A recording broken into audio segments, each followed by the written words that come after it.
तुम्ही हा पापड पाहू शकता, अगदी पांढरा शुभ्र दिसतोय आणि अगदी दुपटीने फुलला आहे। नमस्कार, मी स्नेहल किचन या यूट्यूब चॅनलवर तुमचं सगळ्यांचं मनपूर्वक स्वागत। आज आपण साबुदाण्याचे पळी पापड कसे बनवायचे याची रेसिपी पाहणार आहे। हे पापड मी तुम्हाला अर्धा किलोच्या प्रमाणामध्ये कसे बनवायचे ते अचूक पद्धतीने सांगणार आहे, त्यामुळे तुम्ही व्हिडिओ शेवटपर्यंत नक्की बघा। रेसिपीला सुरुवात करूया। साबुदाण्याचे पळी पापड बनवण्यासाठी इथं मी अर्धा किलो साबुदाणा घेतला आहे। तो मी रात्री पाण्यामध्ये भिजत ठेवला होता। साबुदाणा सकाळी तुम्ही पाहू शकता चांगला भिजला आहे। आता सर्वप्रथम इथं मी एक जाड बुडाचं पातेलं गॅसवर ठेवलं आहे। त्यामध्ये एक तांब्या पाणी होते आणि एक ग्लास। आपल्याला एकूण पाणी किती लागेल हे व्हिडिओचे मी शेवट सांगेल। आता पाणी चांगलं गरम झालं की त्यामध्ये आपल्याला मीठ टाकायचं आहे। सुरुवातीला मी पोहे खाण्याचा 1 चमचा व वरती पाव चमचा मीठ टाकते, म्हणजे एकूण आपल्याला 1.25 चमचा फक्त मीठ टाकायचं आहे।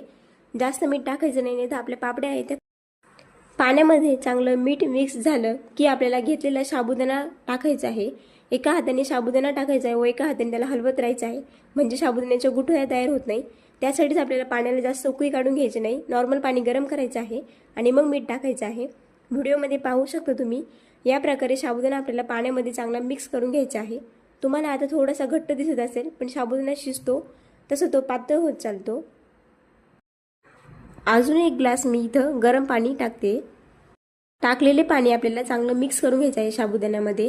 तुम्हाला जसं हवं असेल तसं तुम्ही इथं पाण्याचा वापर करू शकता, परंतु पाण्याचा वापर करताना तुम्हाला इथं गरम पाण्याचा वापर करायचा आहे। व्हिडिओच्या शेवटी सांगते मी तुम्हाला मला एकूण इथं हे मिश्रण मी 7 ते 8 मिनिटांसाठी शिजवून घेतलं आहे, परंतु अजून मी त्याला 5 ते 7 मिनिटं शिजवून घेणार आहे, म्हणजे आपलं साबुदाण्याचं मिश्रण आहे ते अजून थोडंसं पातळ होईल। आणि तुम्ही इथे पाहू शकता, इथे आपले हे साबुदाण्याचे पळी पापडचे मिश्रण तयार झाले आहे। मला हे सर्व करण्यासाठी इथं 2 तांबे पाण्याचा वापर करावा लागला आहे। आता आपण पापड तयार करून घेऊ। आता पळीच्या साहाय्याने आपल्याला पापड्या तयार करून घ्यायच्या आहे। थोडंसं मिश्रण टाकायचं आहे आणि त्याला पळीच्या साहाय्याने पसरवायचं आहे। व्हिडिओमध्ये तुम्ही पाहू शकता या पद्धतीने आपल्याला सगळ्या पापड्या तयार करून घ्यायच्या आहे। पापड्या आपल्याला छोटे छोटे साईजचे टाकायचे आहे आणि पातळ टाकायचे आहे, म्हणजे ते खायला खूप छान लागतात। इथे मी पापडे ह्या 2 ते 3 तास वाळून घेतले आहे।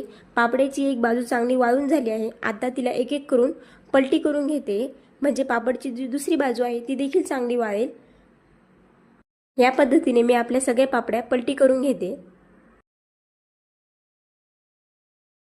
इथे आपल्या ह्या साबुदाण्याच्या पळी पापड्या वाळून तयार झाल्या आहेत। 2 दिवस इथे मी कडकडीत उन्हामध्ये चांगले वाळवले आहे। कडकडीत उन्हामध्ये पापडी चांगली वाळवली की ती वर्षभर चांगली टिकते। तुम्ही पाहू शकता पापडीचा आवाज। 2 दिवस साबुदाण्याचे पळी पापड हे मी चांगले कडक उन्हामध्ये वाळवून घेतले आहे। अतिशय कडक असे चांगले उन्हात वाळवून घेतले आहे, म्हणजे ते वर्षभर चांगले टिकतात। मला दाखवते मी आवाज, हे बघा।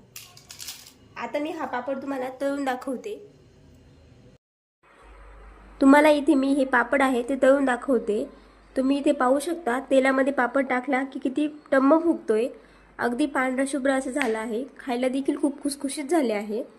तुम्ही ही एकदा रेसिपी नक्की ट्राय करून बघा, तुम्हालाही आवडेल हे पापड करायला। प्रत्येक पापड आपला हा इथं दुपटीने फुलतोय, तुम्ही इथे पाहू शकता व्हिडिओमध्ये। मी या प्रकारे आपले बाकीचे 2-3 पापड तुम्हाला तळून दाखवते।